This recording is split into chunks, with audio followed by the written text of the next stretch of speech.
Hello everyone and welcome to the Coach's Box. I am hosting today. I'm Dominique Doyle, sports psychologist, and we're doing the coaching box for Peter Baines, who's running a phenomenal amount of 1,400 kilometers over 26 days in Thailand for an amazing cause. I'll give you some more information about that towards the end and some links on how you can support and follow the journey. But for now, we are very lucky to have Courtney Geraghty today, who I'm interviewing, who is a sprinter in Australia, and I'm sure she'll introduce what she does and who she is. So welcome, Courtney. Thank you so much for being on today. Hey Dom, thanks for having me. I'm looking forward to chatting with you today.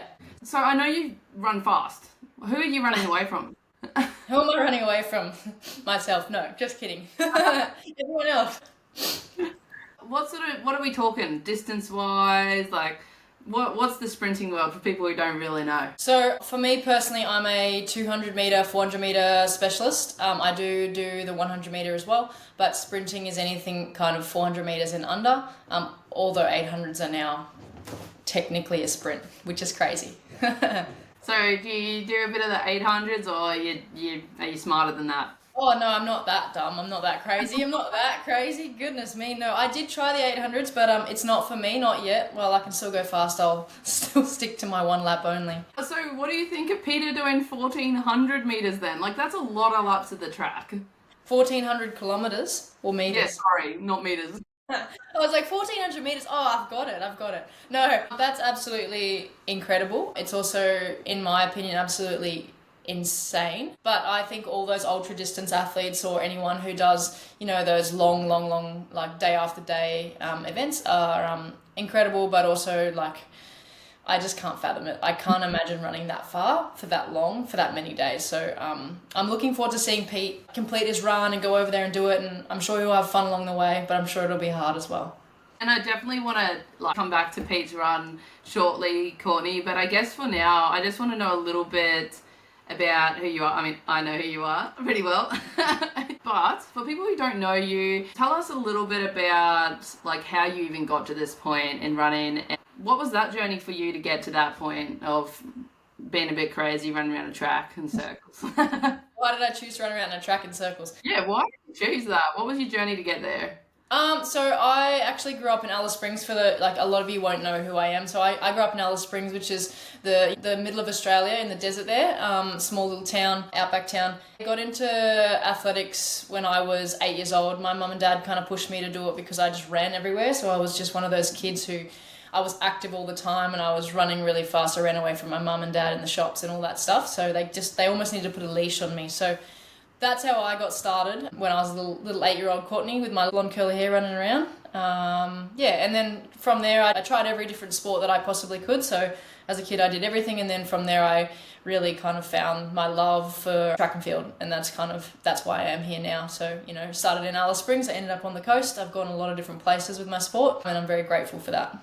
So Alice Springs, to me, when I first met you, Court, I just imagined red dirt, tumbleweeds, maybe some kangaroos jumping around and things like that. Like, obviously very ignorant to it and not had been there at that stage. As a young sprinter starting at 8 years old, a lot of your time and your upbringing was over there. Walk us through sort of what resources you had, what did you have access to sort of help your journey as a sprinter? So when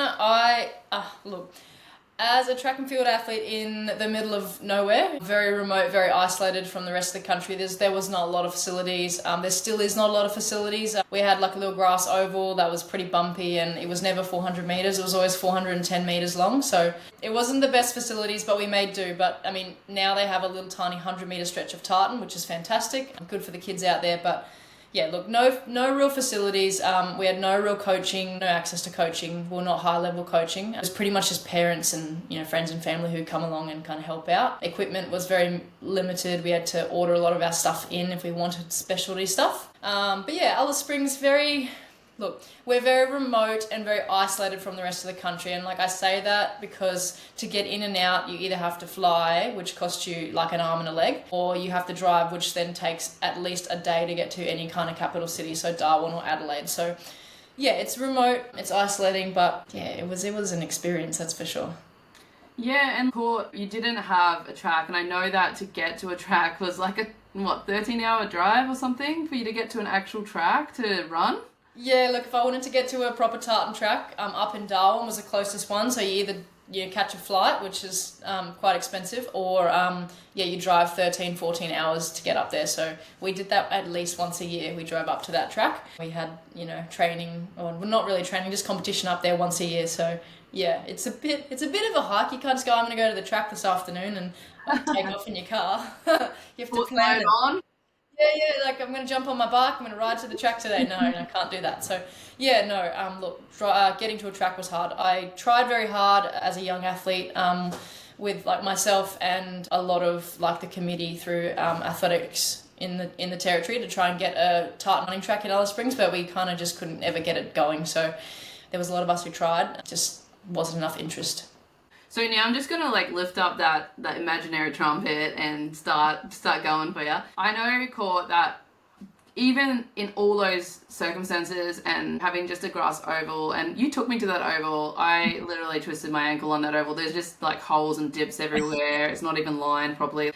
Yeah, Yep. it's definitely not a running track by any means of what we have here and have access to here. No. And what you managed to do as a young person, so committed to your sport, is you managed to make it to the Australian stage, not once but twice, given that lack of resources and that lack of, I guess, proper support that I guess a lot of the city kids had, a lot of the people that aren't in rural or sort of country environments. So I know I'm speaking a little bit for you here, Court, but I just think what you did under those circumstances, like, is pretty incredible, and I think it's really worth noting. But also, I guess my question from that is like, how did you keep going? How did you stay committed? How did you stay consistent when you didn't have the resources other people had? I think it was the love for my sport, really. So I ended up absolutely loving just running around in circles. I loved doing that. I could do it every single day, even still today. I love going out to the track and running around in circles. Give me a, 1K repeats any day over a marathon, right? Like that kind of thing. So it was the love for my sport, but it was also my support network, my family, my friends, and that was a big part for me. Coming from a little kind of small, remote part of the country, you needed that support network. You needed people to be there to help push you. I had the support of the actual, the whole the whole town was behind me, from like the council to the athletics club to like a lot of the big businesses there. So yeah, I had a lot of support, a lot of people backing me to push me forwards and push me to get to where I needed to and where I wanted to get to. So I think it's a support network for me. It always has been and it always will be. I think it's a secret weapon, really. Yeah, definitely. And I think something that we can definitely draw back to Pete with his run is, the more support, the more we get behind him, definitely the better. Life can be tough, and doing tough things, you need to have your people, right? And from what I know of your story, Court, there's a lot of you being alone out there. You don't have a squad now. Talk to us about that. What are your coping strategies up there in your mind to help you do those hard things? As much as you enjoy it, I know that there's some hard days too. Yeah, I think with anything that's kind of worth fighting for, it's, there's a lot of hard work. You have a lot of mental battles, a lot of everything, kind of physical, mental, emotional. So a lot of people ask me that question, and a lot of people are really intrigued at like my mind and how I come from a small town and train by myself, and to now even still here on the coast, like I choose to train by myself. I choose to be away from my squad and be coached via correspondence. And so I don't know, it's really hard for me to like actually say it out loud what goes through my mind, but I think it's just knowing. I don't really know, Dom. It's hard. It's hard to kind of explain it, and I think I always get stuck on this question. To give you a bit of context, I pretty much train for, up to 4 hours a day by myself. I go to the gym by myself. I'm training by myself. I'm out at the track by myself. I'm in my head a lot. But for me, I always think about, the things that I can control. I set myself little goals and little targets for each training session, each morning. So goal setting is really big for me. Getting my body feeling really good, my body and my mind feeling good. I've done a lot of different mindfulness things over the years to help me center myself, a lot of breathing.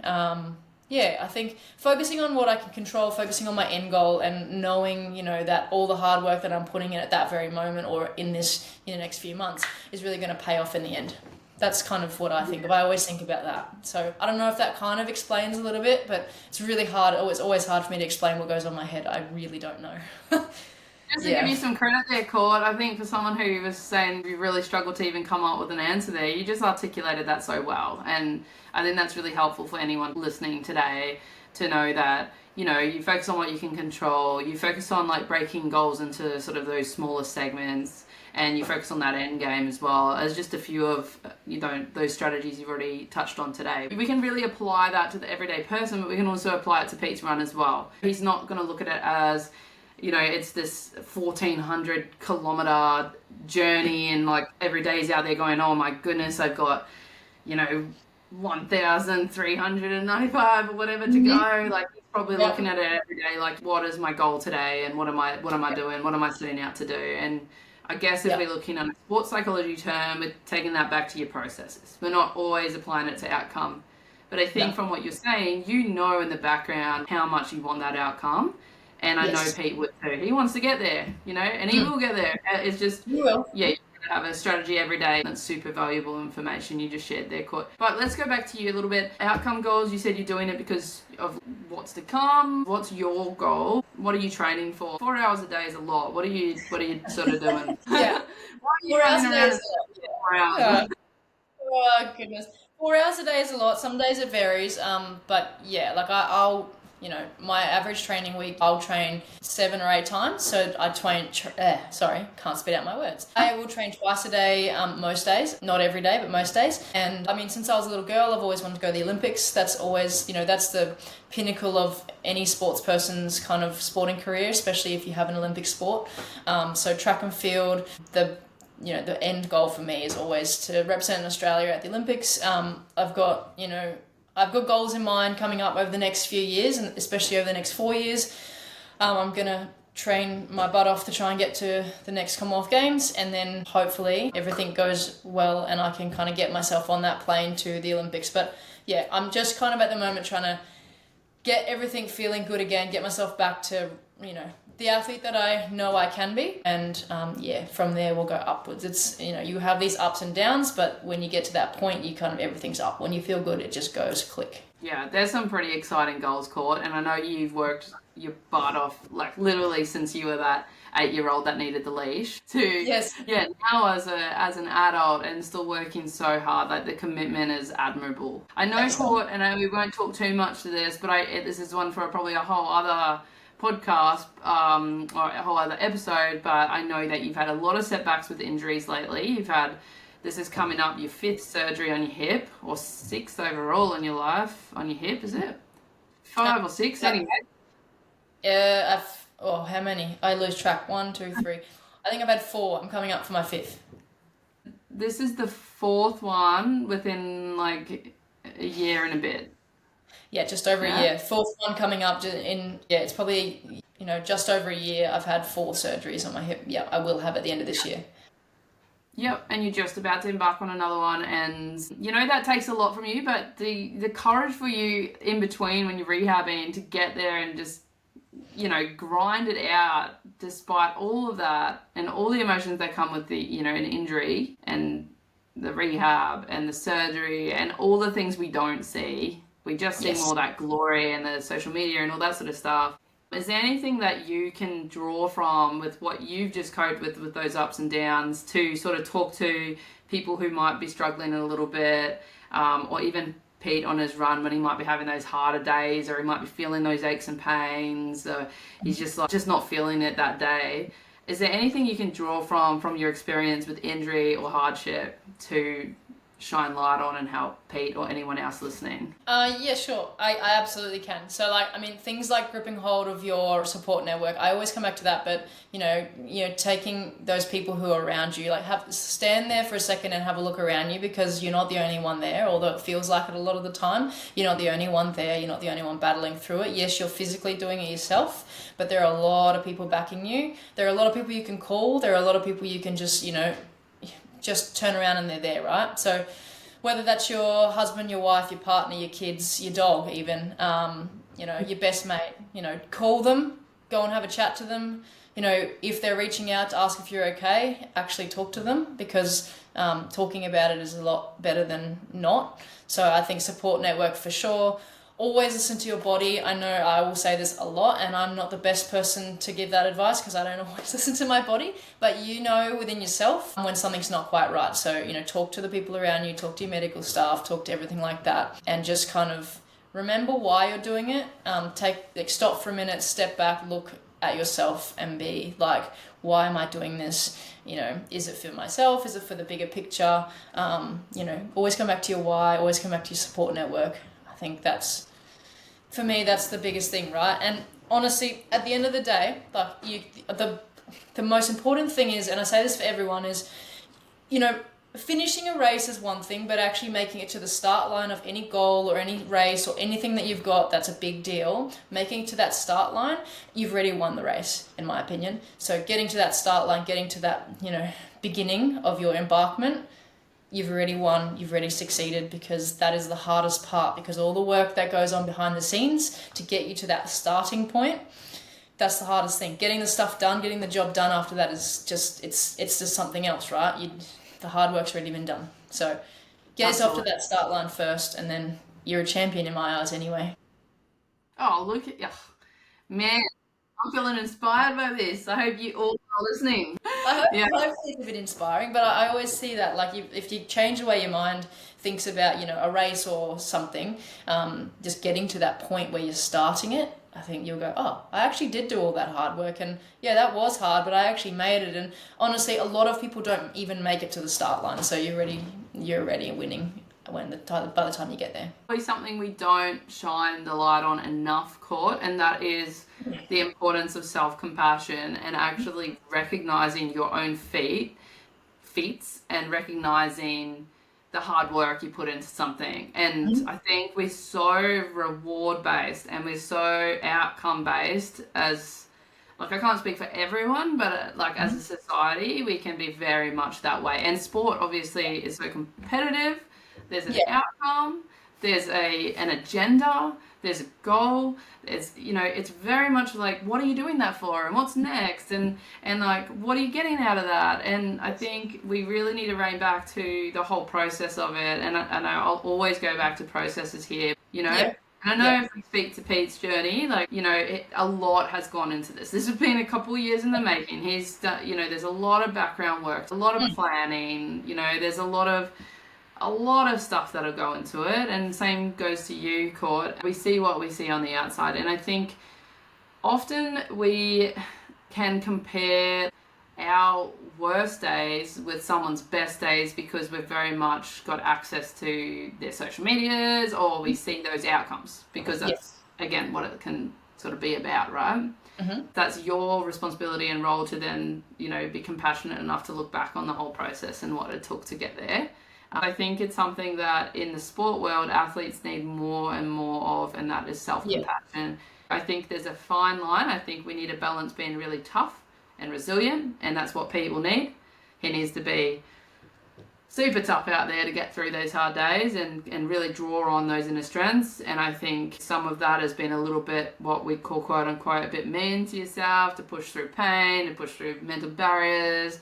But I think the kindness comes in the journey and appreciating the milestones each day. Sorry, I just totally ambushed your point there. No, you didn't. No, you're good. You hit it on the head. And I think, not everyone, and I can't speak for every athlete, but I think you can sometimes lose yourself. You can lose yourself within what you're doing, and don't lose yourself, and don't lose your why. I think they're very, very key. So yeah, and also don't, you mentioned about social media and what you see, on social media, and everything's really, a lot of the time it's all positive. It's all like, oh, look at me, I've done this. It's pumping yourself up. You're showing people all the positive things. There's not a lot of people who show the negatives, and there's not a lot of people who show the real hard grit that goes on behind the scenes. You see the person walk out onto the stage, and you don't see their pre-routine. You don't see what they've done over the last few months. You don't see that they've cried in the back for 20 minutes before they walked out, or the injury that they might still be carrying that they're just kind of masking and they're just going to get on with it, right? You just don't know anyone's story. So I think you can't judge someone just by social media, and you can't judge someone by, the way that they appear to you when you're talking to them either, because a lot of the time people actually struggle deep within. And that's not just athletes, that's people in general. And I dare say Pete will be struggling deep within, and he's going to have to battle a few demons, and he's going to have to fight those demons off. But, he's done all the work that he can physically, and he's doing his mental work as well. So, he's planned and he's prepared as hard as he possibly can. And, whatever happens when he starts that, big embarkment, it doesn't matter what happens. Whatever happens will happen, and he's just going to have to fight through, I think. So, Yeah, there'll be that element of fighting for sure. And I think, it's really normal. And I will just be a little nerdy here for people. The brain is always, and I'm sure you know this through your own experience, Court, but your brain is very much going to naturally go more towards a negative when you're doing something challenging. And the reason your brain is doing that is because your brain is going to try and get you to avoid things that are going to put you in pain. It's just a survival mechanism. So people who do hard things have to push through a lot when it comes to their brain. So sometimes it's like one of those tennis matches to and fro, and your brain's like, just stop, I'm in pain, I can't do this, I can't do that, I'm not going to make it, and all these sort of thoughts. But then on the other side, I've got to remember my why here. I can do this. I can do hard things. People can do hard things. Insert all the David Goggins lines there too. Deep in the cookie jar. Yep. And we see people like you and Pete and other amazing people out there who are doing amazing things. And it kind of shows, okay, maybe we can do hard things. At the end of the day, even the people doing the hard things and accomplishing these hard things, they still are human, and they're still going to have the same biological process going on in their brain. No matter how many times Pete could do this amazing run every year, it'd probably be the same process. The demons will still be there, You acknowledge the demons, you acknowledge the voices, you acknowledge the fact that your brain's wanting to get you to stop to survive and to be safe. But you don't grow when you're safe. And I think that's something we got to remember, right? You don't grow if you listen to the demons every time. You're not going to grow, and you're not going to accomplish amazing goals. So exactly. I think that's something for everyone, every single human to remember, is it's very normal to suffer, but do something that's worth suffering for. Pete's found his why, you found your why. Everyone has to find their why to draw on. Again, I'm ambushing. You're not ambushing. No, that's fine. No, I think you nail it on there. I think it's good because I say something and then you just pretty much you nail it straight on the head. So it's good. You said some really good points today, and I think, how about we just summarize a couple of those points for Pete? What would those go-to tools be for him? What would you really suggest to him? Remember all the hard work that you've done already to get to that point, because don't forget it. Don't forget all the hard work that you've put in already to get to where you're going. Reach out to your support network. I'm sure you're going to have a lot of people around you when you're doing this run, including your lovely wife. So reach out to her, reach out to everyone else who's there, and come back to, your why. You're doing this for an awesome and an amazing reason. You're raising awareness and money for such a beautiful cause. So I think, your why is huge, and I know that it means a lot to you, and I can see it every time you talk about it. I can see it on your face. So just remember why you're doing it. And just make sure you've got support around you, because, if you were to do it on your own, I think it would be pretty challenging. So always reach out to people around you. Listen to your body. Listen to your mind, accept that, you got those negative thoughts that are coming in, sit with them for a little bit, let them go, and then move forward. Just keep putting one foot in front of the other, because that's all you can do. If you're moving forwards, you're not going backwards. So moving forwards is what you want. Yeah. And I guess for you, Court, you don't want to be running backwards around a track.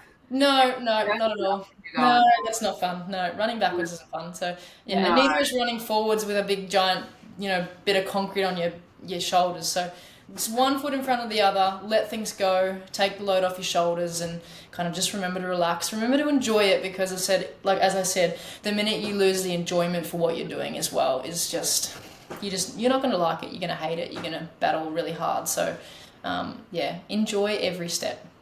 Great, Court. Like that's such gold advice, and I know that, you know, a lot of, you know, today the intent is just was to interview you and find out your history and stuff, and I know there's so much more we could touch on. Definitely, like there's a lot of stuff that we can draw on from your amazing journey as an athlete. I really appreciate that you've been able to really apply a lot of your wisdom and your take homes from your journey to those listening today and to Pete's journey. And I really appreciate your time today. For those who are wanting to learn more about Court, what's your Instagram handle? How do we, you know, follow along with you? Yeah, so my Instagram, like the best point would be Instagram. So it's Clegg101. You'll find me on Insta, and I mean you can always email as well. I'm sure that we can pop the email address down too if you have any questions or anything that you want answered. So yeah, or you can just direct message me on Instagram. Yeah, and importantly, Hands Across Water. For those who don't know much about it, I very much encourage you to go on the website and have a look at the amazing difference that this charity is making in so many people's lives. It gives people an opportunity, and not just that chance of survival, right? Like it's giving people support, it's giving people love, it's giving people basic needs that we all deserve, and that's the essence of it. And then there's also the future that people like Pete and all those that are coming around and supporting as a family, this is what we'll be able to provide to people as a future. They might go and educate themselves and get an amazing career and come back and give back to Hands. It is definitely that community and that family. But I'd encourage anyone to, you know, go online and read about it. Follow Pete on his journey. Importantly, he's Peter Baines on Instagram. Also, there's the Hands Across Water Instagram too.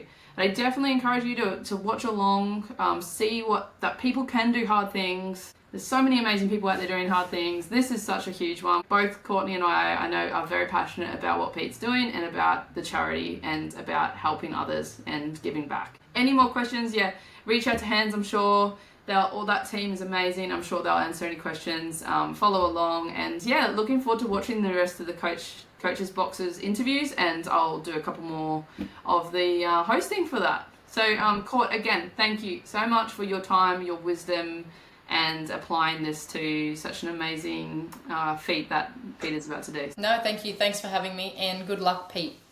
Yeah, and gosh, keep running around in circles, Court. I won't stop. You'll have to literally arrest me if you want me to stop running around in circles. So no, I'm running around forever. Round and round and round and round. All right, thank you, Courtney, and everyone have a great day or great night, and we'll see you next time.